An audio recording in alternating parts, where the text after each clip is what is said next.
ସୁଭଦ୍ରା ଯୋଜନାରେ ଆକାଉଣ୍ଟକୁ ଟଙ୍କା ନ ଆସିବାରୁ କଙ୍ଗାରୁ କୋର୍ଟରେ ଜଣେ ଅଙ୍ଗନବାଡ଼ି ମହିଳାଙ୍କୁ ଗଛରେ ବାନ୍ଧି ମାଡ଼ ମରାଯିବା ଭଳି ଅଭାବନୀୟ ଘଟଣା ବାଲେଶ୍ୱର ଜିଲ୍ଲା ସମେତ ପୁରା ରାଜ୍ୟରେ ତୀବ୍ର ଆଲୋଡ଼ନ ସୃଷ୍ଟି କରିଛି।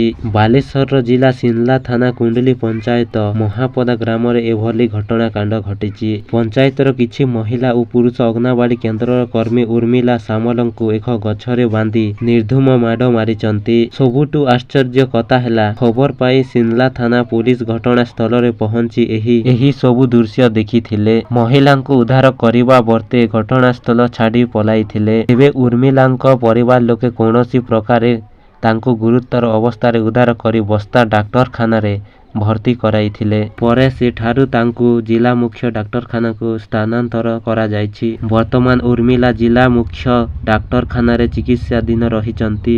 ଗତକାଲି ସନ୍ଧ୍ୟାରେ ଉପମୁଖ୍ୟମନ୍ତ୍ରୀ ପ୍ରଭାତୀ ପରିଡା ଅଙ୍ଗନବାଡ଼ିକୁ ଫୋନ କରି ଘଟଣା ସମ୍ପର୍କରେ ପଚାରି ବୁଝିଛନ୍ତି। ଏହି ଘଟଣାରେ ପୀଡ଼ିତାଙ୍କୁ ନିଶ୍ଚୟ ନ୍ୟାୟ ପ୍ରଦାନ କରାଯିବ ବୋଲି ଉପମୁଖ୍ୟମନ୍ତ୍ରୀ ପ୍ରତିଶ୍ରୁତି ଦେଇଛନ୍ତି। ସୂଚନା ଅନୁଯାୟୀ ଦିନ 11ଟାରେ ଉର୍ମିଲା ଅଙ୍ଗନବାଡ଼ି କେନ୍ଦ୍ରରେ ଥିଲାବେଳେ ମହାପଦା ଗ୍ରାମର 15ରୁ 20 ଜଣ ମହିଳା ଓ ପୁରୁଷ ସେଠାରେ ପହଞ୍ଚିଥିଲେ। ଆମ ଆକାଉଣ୍ଟକୁ କାହିଁକି ସୁଭଦ୍ରା ଟଙ୍କା ଆସିଲାନି ବୋଲି ପ୍ରଶ୍ନ କରିବା ସହିତ ତାଙ୍କୁ ଘୋଷାଡ଼ି ଆଣି ଏକ ଗଛରେ ବାନ୍ଧି ନିସ୍ତୁକ ମାଡ଼ ମାରିଥିଲେ। ସେଠାରେ ଉପସ୍ଥିତ ଥିବା ଶିକ୍ଷକ ଓ ଗ୍ରାମବାସୀମାନଙ୍କ ମଧ୍ୟରୁ କେହି ଜଣେ ହେଲେ ଅଙ୍ଗନବାଡ଼ି କର୍ମୀଙ୍କୁ ଉଦ୍ଧାର କରିବାକୁ ଆସିନଥିଲେ। ତେବେ କିଛି ଭଦ୍ରଲୋକ ଏ ସମ୍ପର୍କରେ ସିନ୍ଲା ଥାନା ପୁଲିସକୁ ଖବର ଦେଇଥିଲେ। ପୁଲିସ ପହଞ୍ଚି ଆଖି ଆଗରେ ସବୁ ଘଟଣା ଦେଖିଥିଲେ।